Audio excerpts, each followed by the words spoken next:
ফরিদপুরের ভাঙ্গায় মাহিন্দ্রা ও যাত্রীবাহী একটি বাসের সংঘর্ষে ৫ জন নিহত হয়েছেন। এ ঘটনায় আহত হয়েছেন ৩ জন। বুধবার সকাল ৬:৩০টার দিকে ভাঙ্গা চুমুরদি বাবলাতলা বাসস্ট্যান্ড এলাকায় এ দুর্ঘটনা ঘটে। নিহতদের মধ্যে ৪ জনের পরিচয় নিশ্চিত হওয়া গেলেও অপর ব্যক্তির পরিচয় শনাক্ত হয়নি।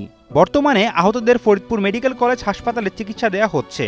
এদিকে নিহতদের বাড়িতে চলছে শোকের মাতম।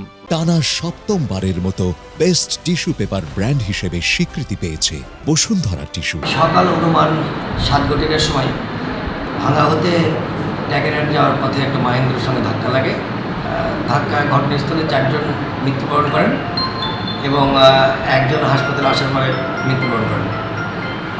আর 3 জন এই ঘটনায় আরও 3 জন গুরুতর আহত হয়। তাদেরকে ফরিদপুর মেডিকেল কলেজে রেফার করা হয়।